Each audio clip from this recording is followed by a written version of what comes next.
कंस को धरातल पर गिरा दिया। कंस के सीने के ऊपर चढ़ के बैठ गए और उनके बालों को खींचने लगे। कंस कहता है ए कन्हैया मेरे बालों को छोड़ दे, मुझे बहुत दुख रहा है। तो कन्हैया कहने लगे मामा जरा वो दिन याद करो जब रथ के ऊपर से तुमने मेरी मैया देवकी के बालों को पकड़ करके नीचे खींचा था। उस दिन मेरी माँ देवकी को भी बड़ा दर्द हो रहा होगा। तुमने मेरी मैया देवकी के बालों को पकड़ करके रथ के नीचे खींचा था, तब मेरी माँ देवकी भी यही कह रहे थे भैया मेरे बालों को छोड़ दे। आज उसी देवकी का लाल तेरा काल बन करके आया है। इतना कहते हुए कन्हैया ने एक घूंसा लिया और भोजराज कंस के मारा। एक ही घूंसे में कंस का प्राणांत हो गया। कंस की दो पत्नी है जिनका नाम है अस्ति और प्राप्ति। दोनों आई देखते हैं रोने लगे हैं। अपने पति के मृत्यु को देख करके दोनों रोने लगे हैं। दोनों अभिमान के कारण हैं। अस्ति माने है और प्राप्ति माने होने वाला, ऐसी पत्नियां। कन्हैया ने अपनी मामी को समझाया अरे मामी देखो मामा नहीं बने, मरता तो इंसान नहीं मरता है, मरता तो उसका शरीर है, खत्म तो उसका शरीर होता है। व्यक्ति कभी नहीं मरता, व्यक्ति के कर्म कभी भी नहीं मरते, व्यक्ति का नाम कभी भी नहीं मरता। और ये जो आत्मा है ये अजय और अमर है, ये कभी भी नहीं मरती है।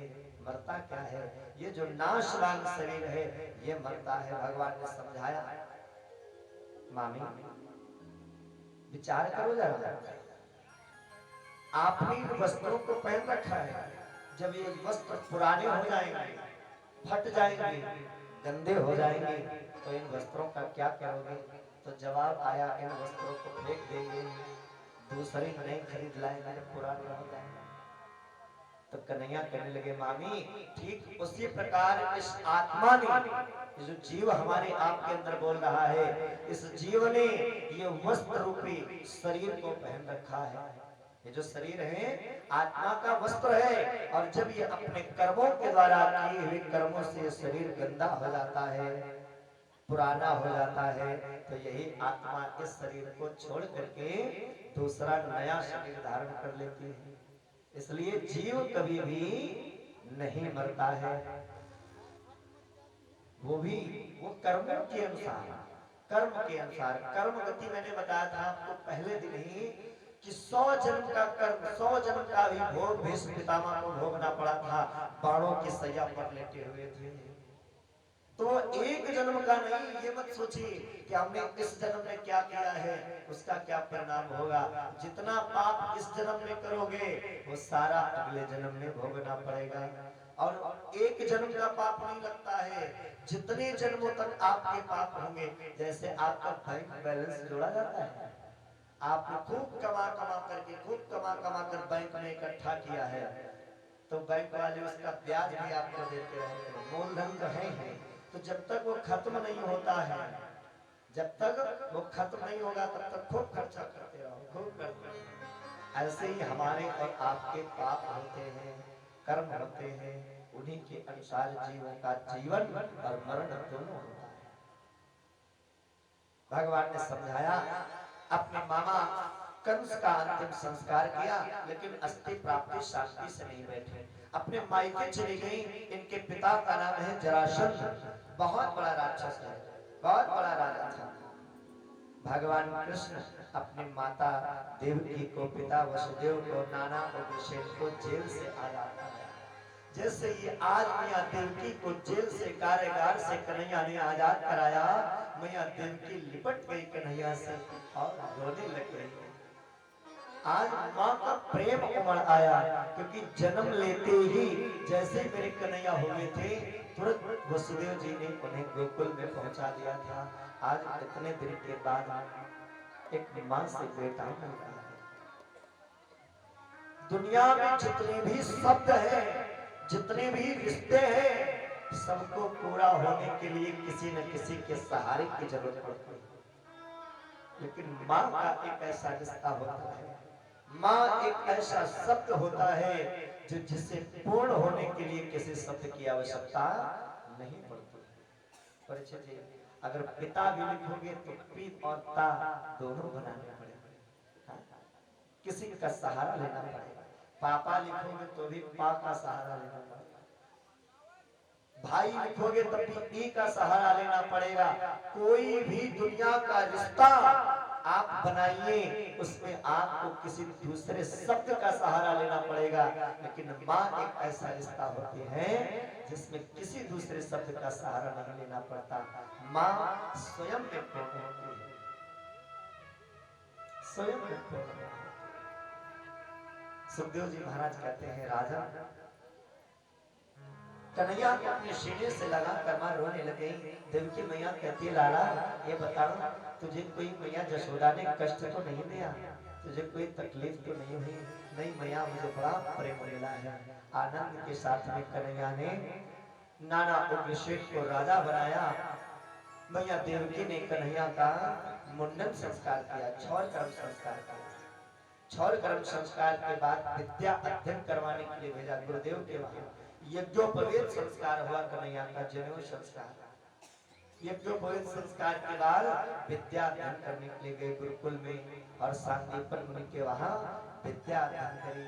विद्या अध्ययन करने के बाद में गुरुदेव से कहा, गुरुवर आपने मुझे ज्ञान दिया, पढ़ाया है, अब गुरु दक्षिणा के रूप में कुछ मांगना।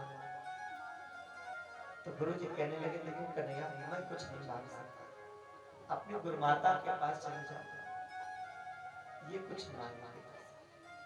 गुरुमाता के पास गए कन्हैया, तो गुरुमाता रो रही थी। कन्हैया ने पूछा, मैया तू क्यों रो रही है?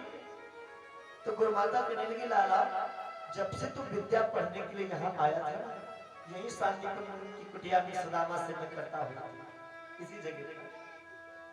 तो गुरुमाता कहने लगी, लाला जिस दिन से तू यहाँ आया था उस दिन से मैं अपने दुख को भूल गई थी, मुझे बिल्कुल याद ही नहीं आता था। दुख क्या था कि इन्हीं गुरुमाता का बेटा समुद्र में डूब गया था। गुरुमाता का बेटा समुद्र में डूब करके मर गया था, इसीलिए गुरुमाता रुदन करती रहती थी, अपने बेटे की याद में रोती रहते थे।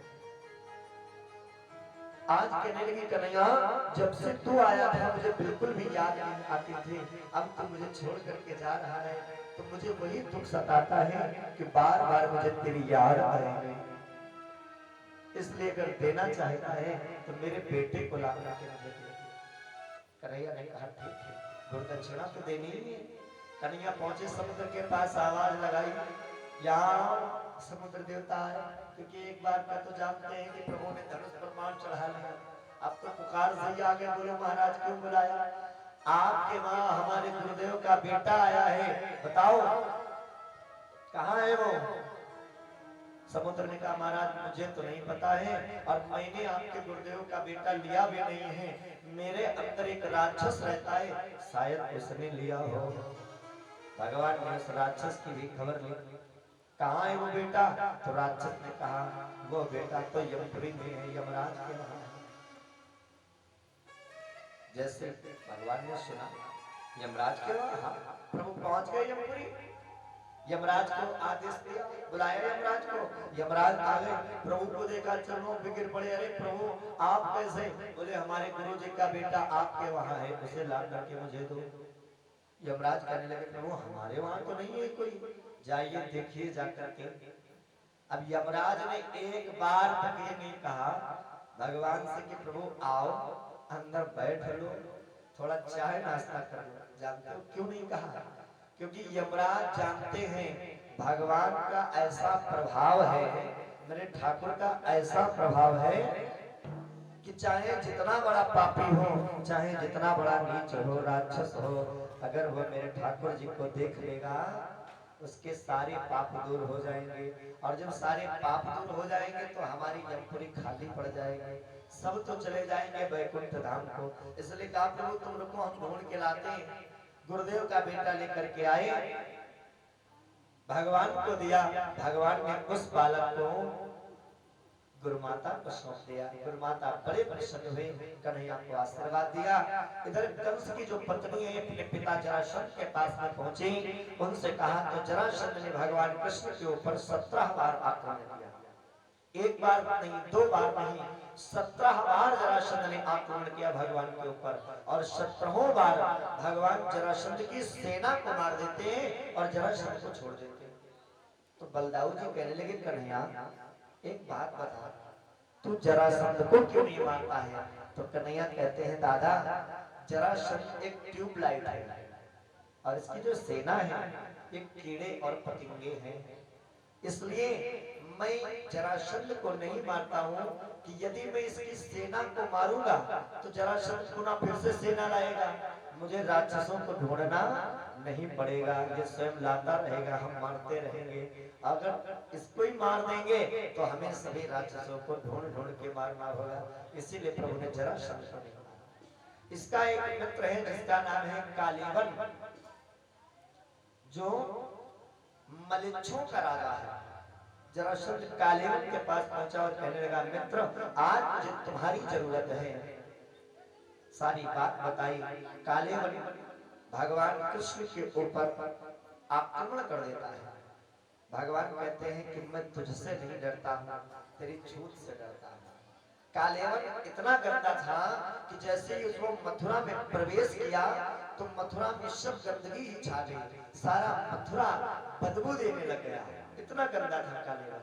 कालीवन ने भगवान को ललकार लगाई, अरे कन्हैया कहाँ छिपा बैठा है, आप मैं तेरे साथ में युद्ध करना चाहता हूँ। भगवान ने उसी समय विश्वकर्मा के द्वारा सुंदर सी द्वारकापुरी का निर्माण कराया और सभी मथुरावासियों को द्वारका पहुंचा दिया। स्वयं भगवान पीछे वाले गेट से भाग खड़े हुए। परिचित ने कहा प्रभु ये बताओ क्या भगवान को भी भागना पड़ा? भगवान रण छोड़ के भागे। उसी समय भगवान का एक नाम पड़ गया रणछोड़, कि भगवान राक्षसों का सामना करते उनसे युद्ध करते हैं। आज भगवान को भी भागना पड़ गया एक राक्षस से, तो भगवान राक्षस से नहीं भगे, भगवान उससे नहीं डरे, भगवान इसलिए भगे। मेरे प्रभु कहते हैं कि जो दुष्ट व्यक्ति हो उससे बिल्कुल ना उलझो, वो तो दुष्ट है ही, साथ में क्या तुम भी दुष्ट बनना चाहते हो? मेरे प्रभु कहते हैं कि मैं उससे नहीं डरता हूँ, मैं उसकी गंदगी से डरता हूँ। भगवान भगे और मेरे प्रभु एक धौलतगिरी नाम की गुफा थी उसमें प्रवेश कर गए। उसी धौलतगिरी गुफा में एक मुचकुंद नाम का राजा सेट कर रहा था। बहुत बलवान राजा था, युद्ध करते करते थक गया था, तो भगवान से मांगा कि प्रभु मुझे वरदान दे दो, मैं तब जी भर के सो लूं, और यदि मुझे कोई सोते हुए जगाए मेरी नजर उसके ऊपर पड़ जाए तो भस्म हो जाए। भगवान ने कहा ऐसा ही होगा। कन्हैया उसी गुफा में प्रवेश कर गए और अपना पीताम्बर उसे उड़ा दिया, छुप गए जाके। कालीवन पहुंचा, अच्छा वहां से भाग के आए हो, यहाँ छुपे बैठे हो? कालीवन ने जैसे ठोकर लगाई, मुचकुंद उठा और मुचकुंद की नजर पड़ गई। पढ़ते ही कालीवन बह बह करके जलने लग गया। भगवान सामने प्रकट हुए, मुचकुंद ने प्रभु को देखा, प्रणाम किया, भगवान ने सब कैसे हुआ? भगवान ने सारी बात बतलाई, मुचकुंद को आशीर्वाद दिया और प्रभु पर ध्यान है। इस प्रकार से भगवान ने जरासंध को पराजित किया। जरासंध पराजित करके कालीवन का उद्धार किया, मुचकुंद को आशीर्वाद दिया। इस प्रकार मेरे प्रभु ने अपनी लीलाएं की। इधर एक राजा है जिसका नाम है भौमासुर, इसके कैद में 16,100 रानियां थी। इसने प्रण कर रखा था कि जब 20,000 रानियां हो जाएंगी तो उनके साथ में मैं विवाह करूंगा। 20,000 कन्याएं जब हो जाएंगी तब मैं विवाह करूंगा उनके साथ। 16,100 कन्याओं को कैद में कर रखा था। भगवान पहुंचे, उस भौमासुर नाम के दैत्य का अंत किया, उन कन्याओं को छुड़ाया।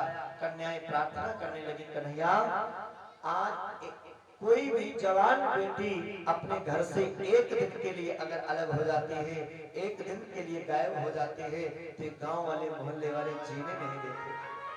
हम तो इस राक्षस की कैद में बरसों से हैं, आपने मुझे छुड़ाया है तो क्या लगता है ये समाज वाले मुझे जीने देंगे?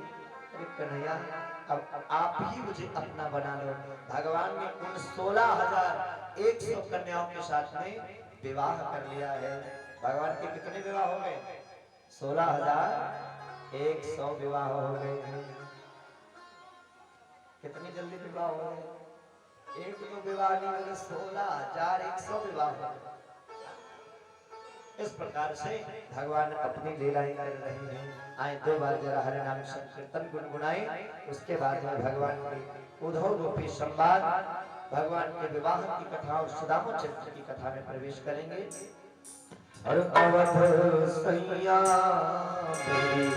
छोड़ो न भैया, अवध सैया मोरी छोड़ो न भैया, अवध सैया मोरी छोड़ो न भैया, छोड़ो न भैया, छोड़ो न भैया, अवध सैया मोरी छोड़ो न भैया, अवध सैया मोरी छोड़ो न भैया।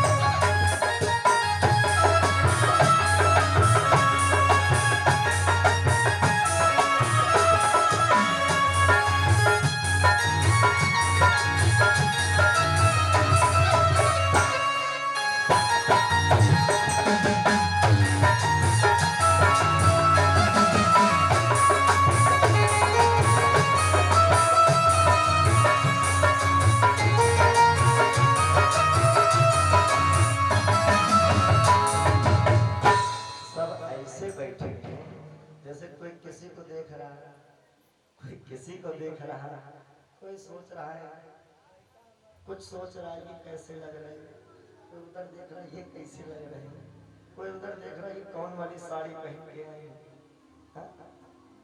ऐसे ऐसे सब अपने ख्यालों में डूबे हैं कि जैसे किसी को कोई सुध ही नहीं है। अरे जरा ताली सेवा करो, भगवान का नाम मुंह से लो। आज आखिरी दिन बचा है,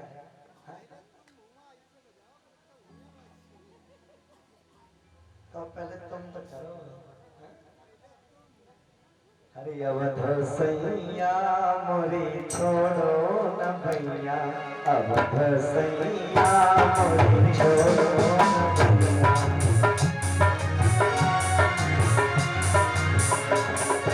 छोड़ो न भैया, छोड़ो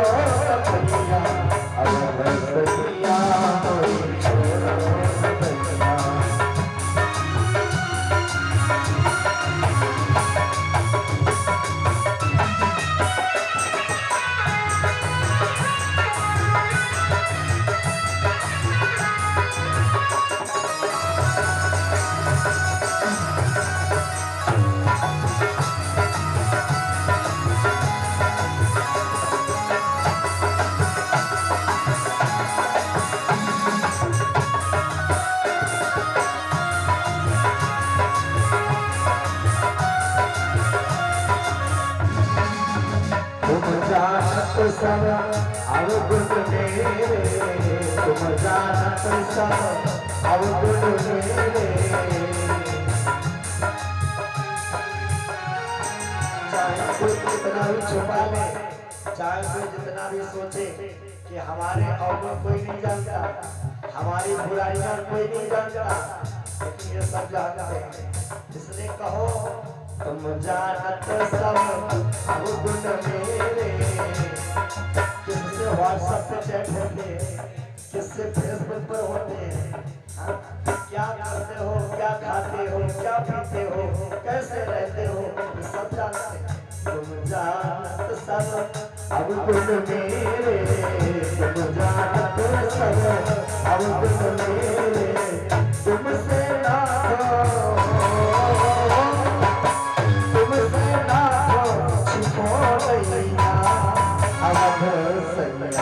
मोरी छोड़ो भैया, अवध सैया मोरी छोड़ो भैया।